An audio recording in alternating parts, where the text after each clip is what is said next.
സ്വാഭാവികമായിട്ടും ഇനി പൂരം നടത്തിപ്പുമായി ബന്ധപ്പെട്ടുള്ള കാര്യങ്ങളിലേക്കാണ് പ്രധാനമായി ശ്രദ്ധ കേന്ദ്രീകരിക്കുന്നത്. പൂരം നടത്തിപ്പ് അത് ഇനി എങ്ങനെയാവും, പൂരം നടത്തണമോ തുടങ്ങിയ കാര്യങ്ങളിലൊക്കെ ഇപ്പോഴും അഭിപ്രായ ഭിന്നതകൾ നിലനിൽക്കുന്നുണ്ട്. അപ്പോൾ എന്താണ് ഇനിയിപ്പോൾ ആ കാര്യത്തിൽ ഒരു തീരുമാനം ഉണ്ടാവുക എന്നുള്ള കാര്യമാണ് അറിയേണ്ടത്. ഇന്നിപ്പോൾ 10:30 വളരെ നിർണായകമായ ഒരു യോഗം ചേരുന്നുണ്ട്. അത് തൃശൂർ പൂരം നടത്തിപ്പുമായി അന്തിമ തീരുമാനം എടുക്കാനുള്ള ഒരു യോഗം കൂടിയാണ്. രാവിലെ 10:30 തൃശൂർ കലക്ട്രേറ്റിലാണ് യോഗം. മന്ത്രിമാരും തിരുവമ്പാടി പാറമേക്കാവ് ദേവസ്വം പ്രതിനിധികളും ഈ യോഗത്തിൽ പങ്കെടുക്കും.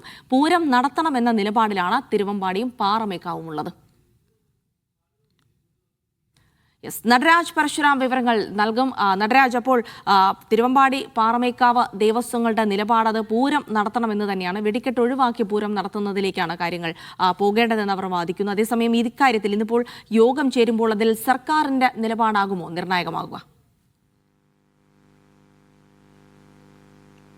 അങ്ങനെ തന്നെയാണ് ജിൻസി. പൂരം നടത്തിപ്പ് സമാനതകളില്ലാത്ത പ്രതിസന്ധി നേരിടുന്ന ഒരു സമയമാണ് വന്നിരിക്കുന്നത്. പൂരത്തട്ടകത്തിൽ തന്നെ ഇത്തരം ഒരു വലിയ ദുരന്തമുണ്ടാവുകയും മരണസംഖ്യ വലിയ രീതിയിൽ ഉയർന്ന സാഹചര്യത്തിൽ പൂരം എങ്ങനെ നടത്തുമെന്നുള്ള കാര്യത്തിൽ വലിയ കൺഫ്യൂഷനുണ്ട്.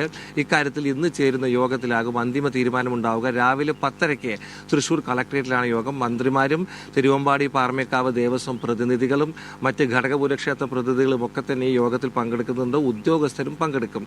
തൃശൂർ പൂരത്തിന് 24-ാം തീയതി സാമ്പിൾ വെടിക്കെട്ട് നടക്കേണ്ടതാണ്. അധികം സമയമില്ല അതിനിടയിലാണ് ഇത്തരത്തിലൊരു വലിയ ദുരന്തമുണ്ടായത്. അതുകൊണ്ട് തന്നെ പൂരം ഇനി എങ്ങനെ നടത്തണം എന്നുള്ള കാര്യത്തിൽ ഇന്ന് തീരുമാനമുണ്ടാകും. സർക്കാർ എടുക്കുന്ന നിലപാട് ഇക്കാര്യത്തിൽ വളരെ വളരെ നിർണായകമാകുമെന്നതും ശ്രദ്ധേയമാണ്. കാരണം കഴിഞ്ഞ ദിവസം തിരുവമ്പാടി പാറമേക്കാവ് ദേവസ്വം പ്രതിനിധികൾ ഇത് സംബന്ധിച്ചുള്ള അവരുടെ നിലപാട് വ്യക്തമാക്കി കഴിഞ്ഞു.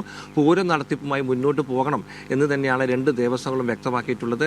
തിരുവമ്പാടി ദേവസ്വം 24-ാം തീയതി വരെ ദുഃഖാചരണം പ്രഖ്യാപിച്ചിട്ടുണ്ട്. അതിനുശേഷം ആർഭാടം കുറച്ചിട്ടാണെങ്കിലും പൂരം നടത്തണമെന്നുള്ള അഭിപ്രായം കഴിഞ്ഞ ദിവസം തന്നെ അവരുടെ യോഗത്തിൽ വന്നു കഴിഞ്ഞു. പാറമേക്കാവും കഴിഞ്ഞ ദിവസം വൈകിട്ട് മാധ്യമങ്ങളെ കണ്ട് വ്യക്തമാക്കിയത് പൂരം നടത്തണം, പൂരത്തിന്റെ വെടിക്കെട്ട് ഒഴിവാക്കിക്കൊണ്ട് പൂരം നടത്തണം എന്ന നിലപാട് പറഞ്ഞു കഴിഞ്ഞു. എന്തായാലും പൂരം നടത്തുന്നതിൽ സർക്കാർ എന്ത് തീരുമാനമെടുക്കുമെന്നുള്ള കാര്യം വളരെ നിർണായകമാണ്. നമുക്കറിയാം, മുമ്പും പൂരം പകിട്ടില്ലാതെ ചെറിയ രീതിയിൽ നടത്തിയ അനുഭവങ്ങൾ നമുക്ക് മുന്നിലുണ്ട്. കോവിഡ് കാലത്ത് ഒരു ആനയെ വെച്ച് വളരെ സാധാരണ രീതിയിൽ ചടങ്ങ് മാത്രമായിട്ടാണ് പൂരം നടത്തിയത്. അതുകൊണ്ട് തന്നെ മറ്റ് മുമ്പ് അപകടങ്ങൾ സംഭവിച്ച സാഹചര്യത്തിൽ വെടിക്കെട്ട് ഒഴിവാക്കിയും ആർഭാടം കുറച്ചും പൂരം നടത്തിയിട്ടുണ്ട്. 2006-ൽ പാറമേക്കാവിന്റെ പരിസരത്ത് തന്നെ ഇത്തരത്തിൽ വെടിക്കെട്ട് അപകടമുണ്ടായപ്പോൾ അന്നും ഇത്തരത്തിൽ വെടിക്കെട്ട് ഒഴിവാക്കിക്കൊണ്ട് പൂരം നടത്തിയിട്ടുണ്ട് എന്നുള്ള കാര്യം പാറമേക്കാവ് ദേവസ്വം ഇന്നലെ പോലും ഓർമ്മപ്പെടുത്തിയിരുന്നു. അതുകൊണ്ട് തന്നെ പൂരം നടത്തണം എന്നുള്ള നിലപാടിൽ ദേവസ്വങ്ങൾ തുടരുകയാണ്. അതിന്റെ ഒരുക്കങ്ങൾ പല ഭാഗത്തും നടക്കുന്നുണ്ട്. കാണാതായ കുറച്ചുപേരുടെ ഇന്നലത്തെ അപകടത്തിൽ കാണാതായ 4 പേർക്കായുള്ള അവരെ കണ്ടെത്താനുള്ള ശ്രമം തുടരുകയാണ്. അതിനിടയിൽ റിപ്പോർട്ട് ചെയ്യാനുള്ള ഏറ്റവും സങ്കടകരമായ കാര്യം, കാണാതായ 4 പേരിൽ ഒരാളായ ഗിരീഷ് എന്നയാളുടെ അമ്മ ഇന്ന് രാവിലെ മരണപ്പെട്ടിട്ടുണ്ട് എന്നുള്ളതാണ്. ഞാനിപ്പോൾ നിൽക്കുന്നത് ഗിരീഷിൻ്റെ വീടിന് സമീപത്താണ്. അവരുടെ അമ്മ ഗൗരി ഇന്ന് രാവിലെ മരണപ്പെട്ടു. ഇവർ അസുഖബാധിതയായിരുന്നു. ഏറെ നാളായി അസുഖബാധിതയായി ചികിത്സയിലായിരുന്നു. ഗിരി തിരുവമ്പാടി ദേവസ്വത്തിൻ്റെ ഈ വെടിക്കോപ്പ് സംബന്ധിച്ച ചുമതല ചെയ്യുന്ന ജീവനക്കാരനായിരുന്നു. അദ്ദേഹവും വെടിക്കോപ്പ് പുരയിൽ ജോലിക്ക് ഉണ്ടായിരുന്നു എന്നാണ് പ്രദേശവാസികളും സമീപവാസികളും പറയുന്നത്.